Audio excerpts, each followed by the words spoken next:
Sasha, a little bit of the auto story. Some people still don't know A little bit. What it is. Auto flowering plants. Their recent development, the first 100% auto flowering plant I came out with is called Lowrider. And it was first developed 10 years ago. So auto flowering is still in its infancy, still has a way to go. Basically what it is, in the same way that feminized seed made growing more accessible, auto flowering makes growing more accessible to just about anyone. It takes away a lot of the technical requirements. It makes growing more accessible to anybody an average person who'd like to grow a few plants in their yard. And there's actually a lot more people who don't consider themselves growers, but would like to grow a few plants compared to there's the other spectrum, the professional growers, the commercial growers. Well, there are a lot of people who would like to just grow a few plants in their garden. And that's been the big market for auto flowering plants. You don't need a separate room to flower your plants. You don't need a timer. You don't need to know how to clone your plants. You can start from seed and harvest relatively quicker than regular strains. So I think what it's done is injected a whole new vigor into the seed industry. That and the feminized seeds phenomenon has really been a boon for the seed industry. What's good for the seed industry is also good for cannabis, for the diversity of cannabis, which means we've got choices. There's going to be people from all walks of life who grow plants for different reasons. Some people want ornamental plants. Some people want medical plants. Some people would like to grow hemp for cordage. So it's just all about having different choices. And when you have a healthy seed industry, you have a diverse cannabis genome. And so it's important to keep that in mind. It's just about more choices for the people from all walks of life. So that's what auto flowering is for me. Can I say something, John? Sure. About Sasha? And this is actually something you said this morning when we were preparing this talk. And I wanted to say it because Sasha, like he said out before, he doesn't like to talk so much about himself, whatever.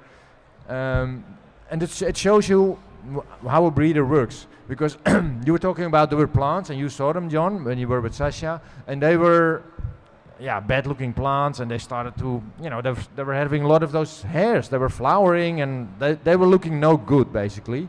And any sane person would have get rid of those plants. But Sasha, on the other hand, he continued working with those plants for some reason. And then John already also said, what are you going to do with these plants, man? Shit, grow cannabis or something, and don't...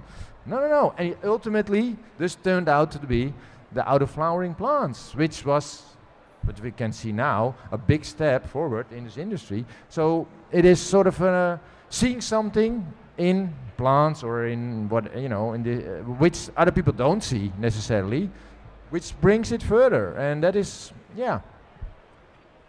well done. Well done. Yeah. I wasn't that against them. Matt, we got about 5 minutes for each of you and Simon. I want Matt to, because Matt's been doing a lot of work with CBD, I want him to give you, first tell us what CBD is for those who don't know. And it is about choice. And sometimes the other side is very ingenious in taking away choice by using a choice we've come up with. And that's what they're doing CBD down south, passing only CBD only legislation. And it's proven to be very, very good for many ailments, but it's not the cure-all. There's many things, other things present in cannabis that I believe contribute. So Matt knows this better than I do, better than many people. So I'd like him to contribute to the discussion, especially with somebody who's been doing so much work on CBD strains. 5 minutes, Matt.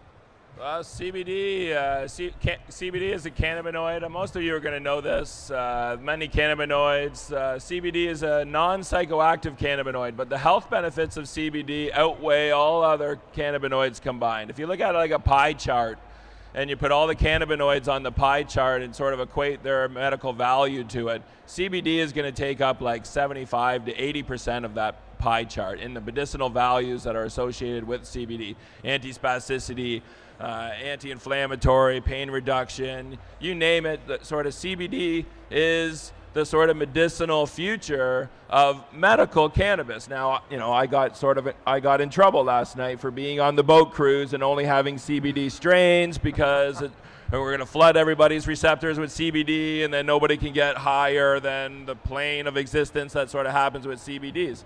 So recreationally, it's not so popular, I found last night. We didn't throw you overboard, It's all right. That's okay. I know. We still have ours. So for me, it sort of was like 2009. I got introduced into the CBD in Spain from Shanti Baba and the CBD crew, Jaime from Resin Seeds. Those guys are on the forefront, really, of where CBD breeding and things go. So I got the Cannatonic from Jaime and brought it home here, and then I've crossed essentially everything on my seed list with the CBD. Now, when I started the project, one of my goals was just to put flavor in CBDs, to get a really flavorful CBD. It wasn't out. So one of the results of ours was the Rene CBD is the winner in our test of flavorful CBDs that does the trick. The other big thing with CBDs is it's not necessarily smoking CBDs. It's sort of the edibles, putting CBD into edibles. Because once we started releasing CBD to the Compassion Clubs, people were smoking it, and they were like, well, I don't get high, and it doesn't work for me. And it's like, well, and we figured out that what's happening is there's a sort of psychosomatic effect of feeling high and not feeling your pain anymore. So people automatically think, and they can tell, especially with smoking, you can tell right away because the onset effect is very rapid. As soon as you smoke, it's right up, right? You're supposed to get high. So people weren't getting high, and right away, psychosomatically, they're like, I'm not high, I'm not gonna feel better.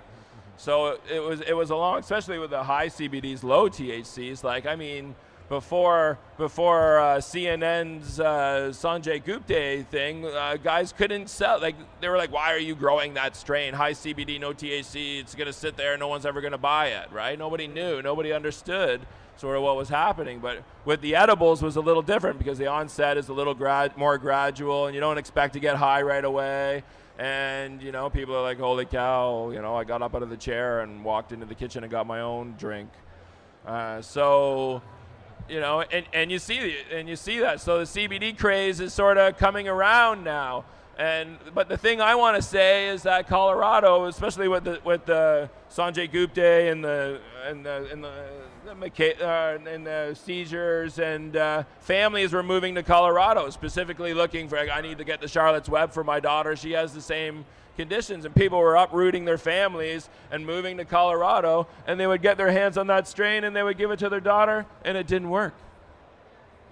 Right? It didn't work for them because they have to understand that one cannabis strain that worked for that one person, even though you have the exact same conditions, may not work for you. The chemical makeup of your body is different, and now it's the high CBD, low THC, you want the THC. In fact, you need the THC in the mix.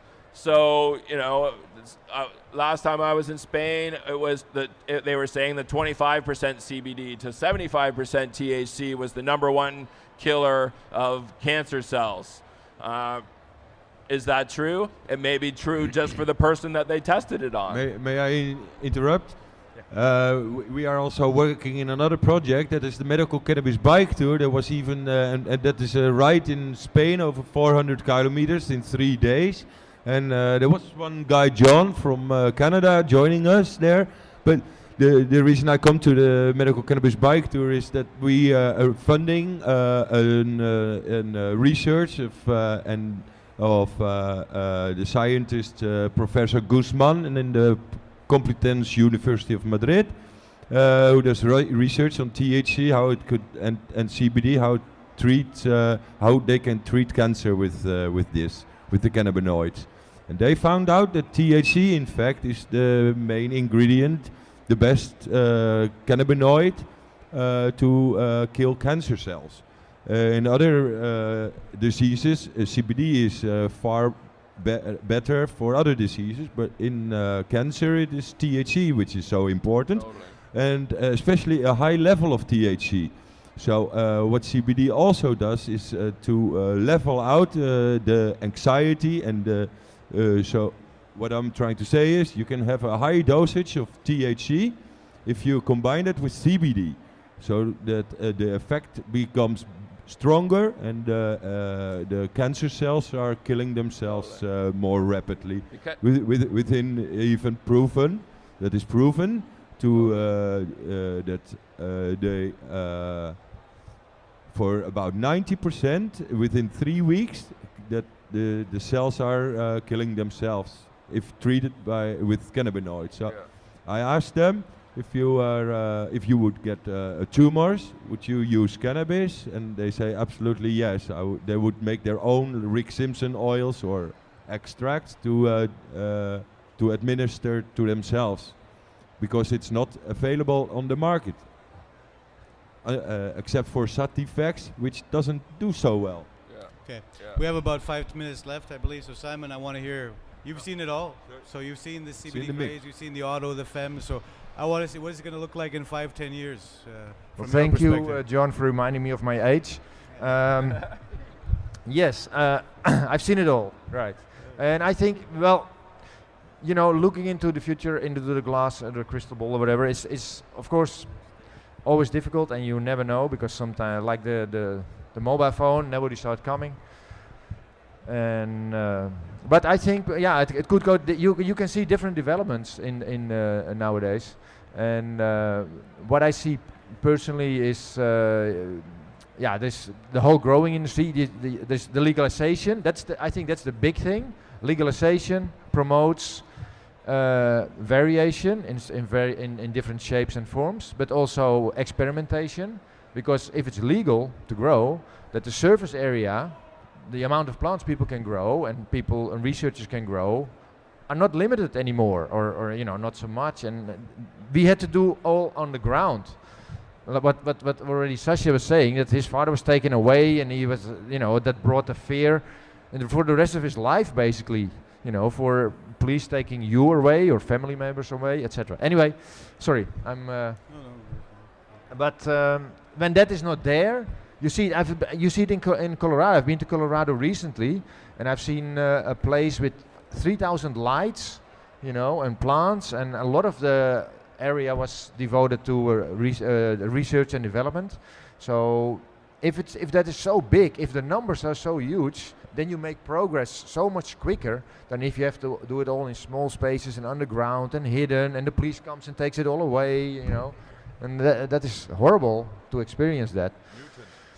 If you have a larger grow facility and you are growing from seeds and is trying to and do the experiments, and then you will likely to find mutants in your stock, and mutants are interesting. Think about X-Men, you know. Sasha has come up with a mutant, the auto-flowering one.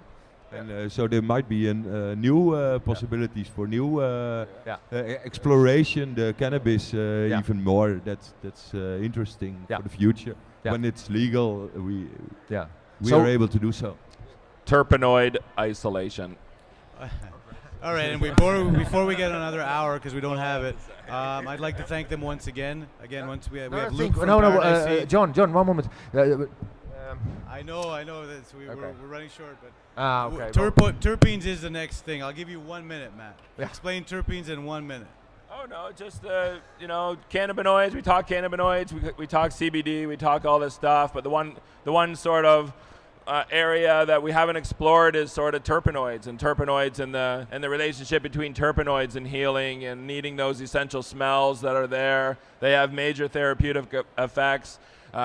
Most of the terpenoids within cannabis can be found in other things, so we can sort of isolate these terpenoids, figure out what sort of, you know, I have a friend that sort of, we can tell if a strain is high in myrcene, because when he works with them, his arms will start getting all rashy, and he gets all rashy, and he gets all coughy and sneezy. He doesn't do it with every strain. There's only some strains. We've sort of narrowed it down. I have that too. We know he's allergic to like mangoes. So when he eats a mango, and mangoes are high in myrcene, so it's like, You know, these things we need to know, and I think that's where the science right now is going there. I think you get your terpenoid or your cannabinoid profiles. I think you should have the terpenoid profiles right beside it, and I think that's where we're going quickly. Yeah, I think the cannabis plant has so many good things in itself, and we're just scratching the surface now. Yeah. But the thing is, when it's legal, it can go in all. The things will be so rapidly moving forward. Also in our industry, in the seeds, but I think it could be one of the things is like synthetic seeds. Nowadays, people can make synthetic seeds just from a plant, like put like a synthetic thing around it, and you can have it for a year viable, and you can. And so you have like basically clones in seed form. That could be a thing in the future, you know. And so we're just running out of time. Sorry, Simon. I just want to give Sasha a live. I just want to add all of these developments in breeding that we've been talking about, and future developments have and can happen without any kind of genetic modification. There's some myths out there that the feminization or auto-flowering, it's genetic modification. No, it's traditional breeding techniques. We don't need genetic modification. There's a company that we all know that's planning to do research on genetically modified cannabis. And we cannot let that happen. This could be the worst thing to happen to our industry. So let's keep it traditional. Let's keep it organic. Once again, Luke, Sasha, Simon, Matt, thank you very much.